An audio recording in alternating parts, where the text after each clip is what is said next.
Hola, buenas tardes, ¿cómo están? Bienvenidos a mi canal.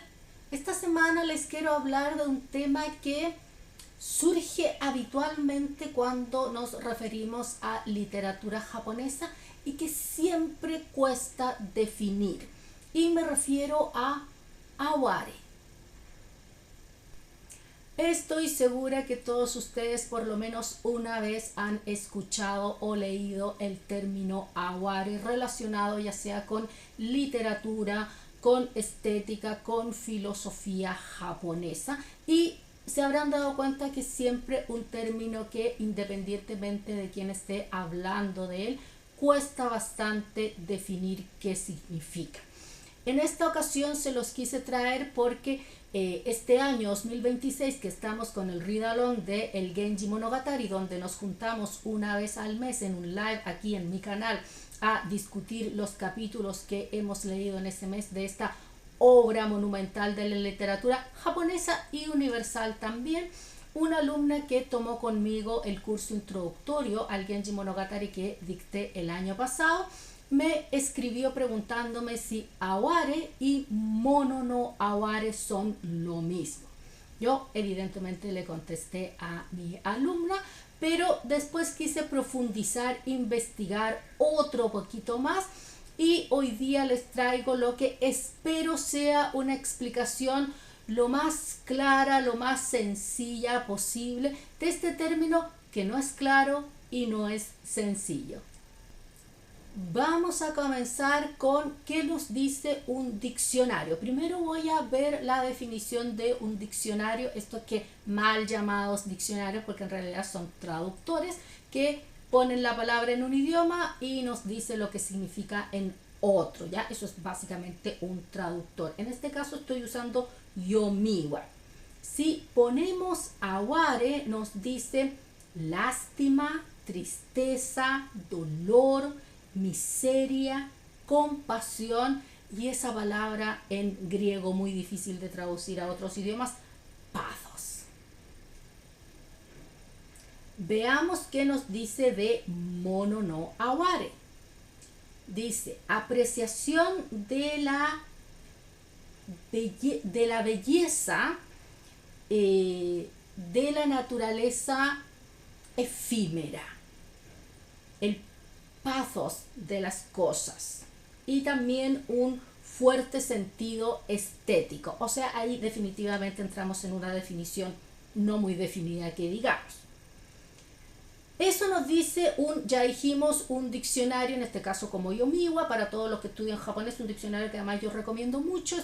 Ya dijimos, no es exactamente un diccionario, más bien un traductor.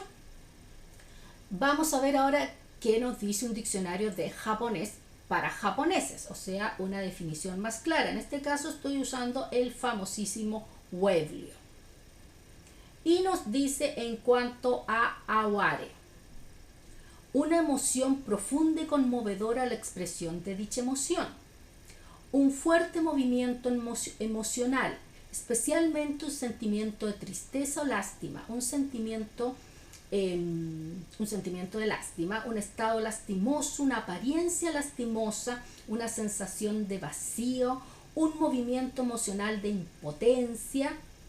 O sea, más o menos parecido a lo que nos salía en Yomiwa. Eso era aware. Y veamos mono no aware. Dice, un concepto literario y estético del periodo Heian. Idealiza un mundo armonioso, elegante y delicado de emociones que surge de la intersección de mono, cosas, y aware, emociones subjetivas. Ahí tal vez hay un poquito más de explicación más clara. ¿Cuál es el problema con mono no aware y aware? Podríamos decir que, para usar esa frase muy usada, mono no aware es aware, pero no todos los awares son mono no aware. Ustedes no entendieron nada probablemente. No se preocupen, vamos a ir paso por paso y vamos a partir definiendo qué es aware o qué era awase en el inicio. Dado que aware es un término muy antiguo que encontramos en los textos japoneses hace más de 1000 años, es que yo me fui a investigar a mi diccionario de japonés clásico. Y aquí, como un buen diccionario, trae gráficos, trae resúmenes, etcétera, así que está muy bien explicado, y además nos explica un poquito la historia de la palabra, porque como les digo, aware no siempre ha significado exactamente lo mismo y hay que tener ojo con eso. Entonces, vámonos primero con el origen. Nace este término aware de dos interjecciones, la interjección a y la interjección ware. Como buenas interjecciones son estos pequeños sonidos, podríamos decir, que los seres humanos emitimos cuando reaccionamos de manera emocional a algo. En este caso eran eran expresiones que se usaban cuando la persona sentía una emoción profunda, como alegría, rabia, tristeza o felicidad. O sea, vemos que ya en el inicio estas dos interjecciones a y ware lo que hacían era transmitir simplemente la reacción hacia una gama de emociones bastante distintas. Vámonos ahora con la evolución de estas dos interjecciones separadas y cómo llegaron a convertirse en una palabra. Gradualmente estas dos interjecciones se fueron expandiendo y combinando hasta resultar en los sustantivos aware, awaresa, los verbos awaregaru, awarebu, awaremu y los adjetivos awarenari, awaregenari. O sea, de algo muy pequeñito como era una interjección, este sonido que un ser humano expresa, terminó por convertirse en toda una gama gramatical con adjetivos, sustantivos e incluso verbos. Posteriormente,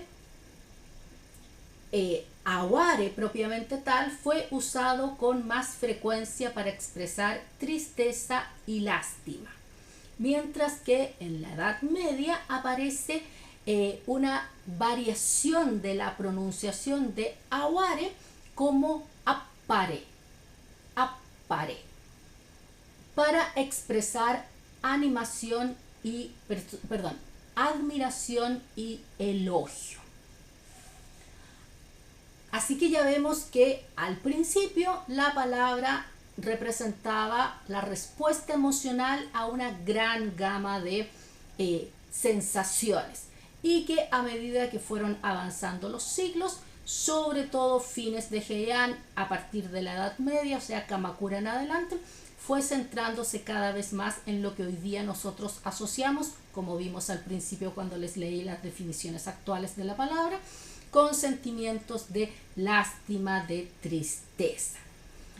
Entonces, veamos ahora la herencia de esta palabra, o sea, qué nos ha quedado en el japonés moderno.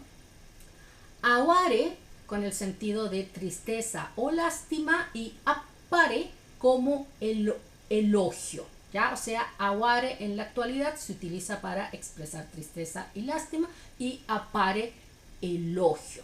Así que ahí podríamos decir, tenemos esta historia de la palabra. Pero no se preocupen, que vamos a profundizar un poquito más. Ahora que vimos la historia de la palabra, de cómo nació y fue evolucionando, vamos a ver los usos que tiene primero el japonés clásico. Puede utilizarse como una interjección, o sea, al traducirlo la podríamos traducir, dependiendo de la emoción a la que esté respondiendo el personaje, como un ¡ah! O como un ¡ah! ¿Ah? Depende de la situación.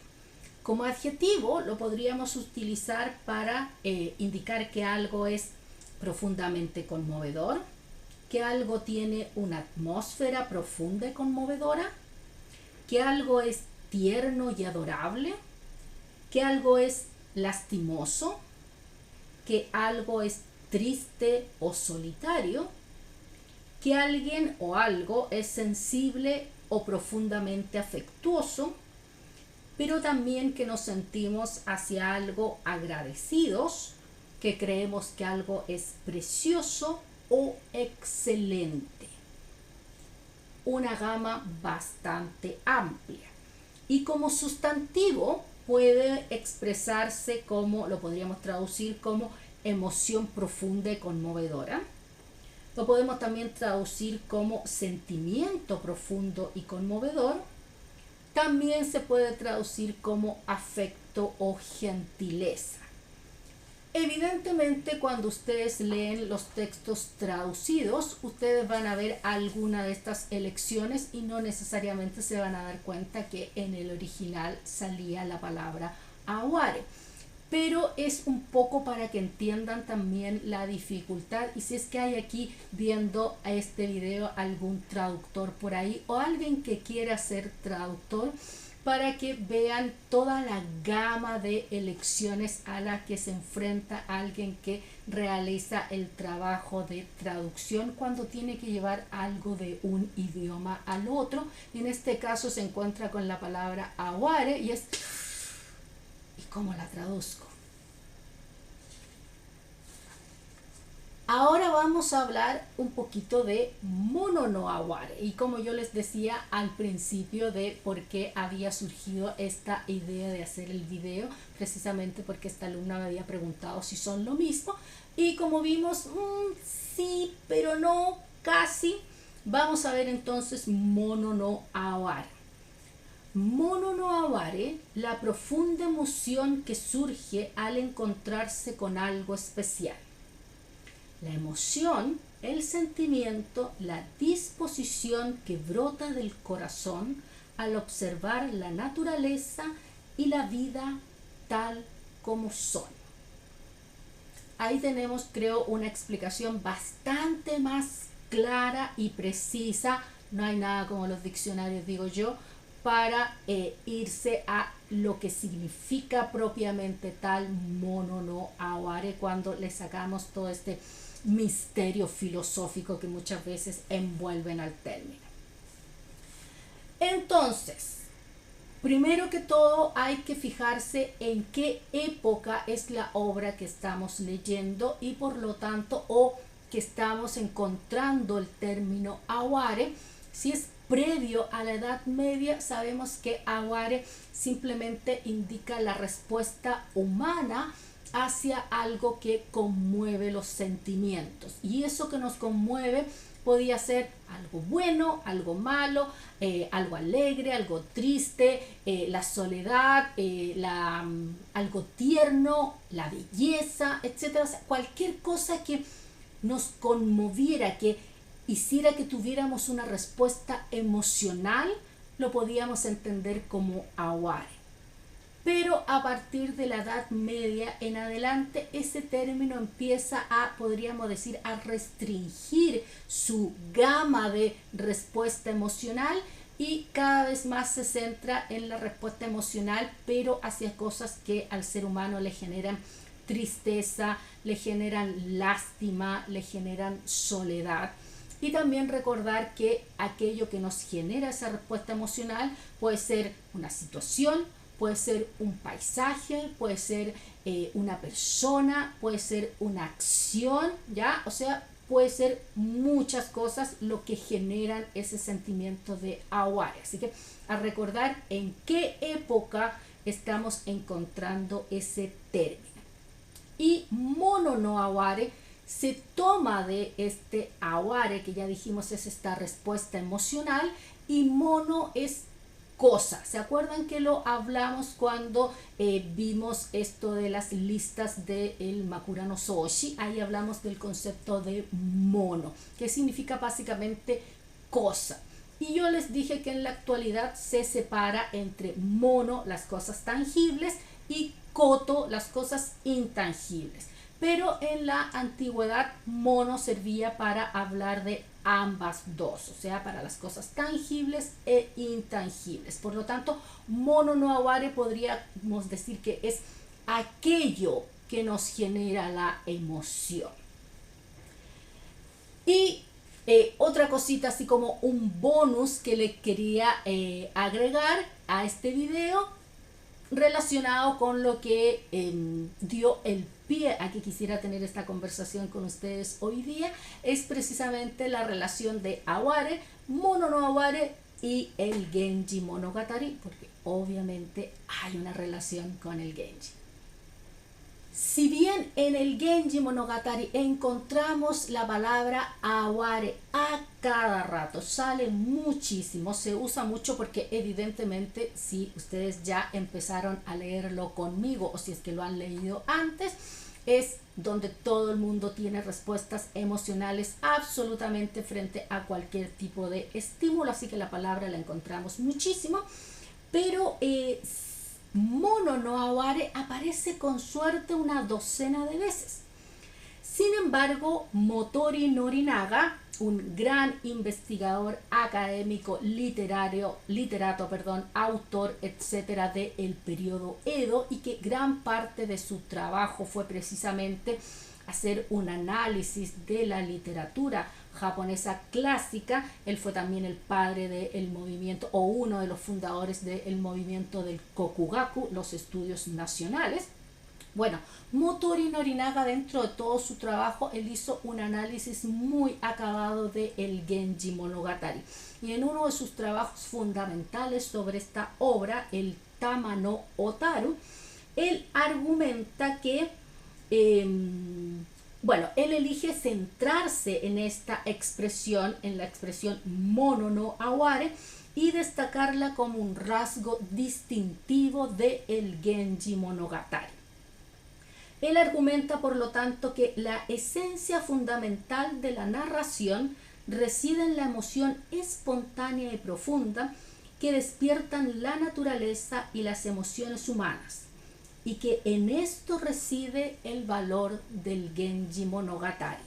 Y por lo tanto, cuando desde un punto de vista estético quisiéramos dar una característica de esta obra de el Genji Monogatari, Motori Norinaga propone que se asocie con el concepto de Mono no Aware. Él no elige Aware, él prefiere centrarse en Mono no Aware. Así que ahí tenemos el link, podemos decir, este círculo virtuoso en este caso, donde partimos analizando el origen de la palabra Aware, su evolución, lo que significa en la actualidad, lo que significaba en su origen, cómo se relaciona con el concepto de Mono no Aware y también cuál es la relación de estos dos conceptos con el Genji Monogatari.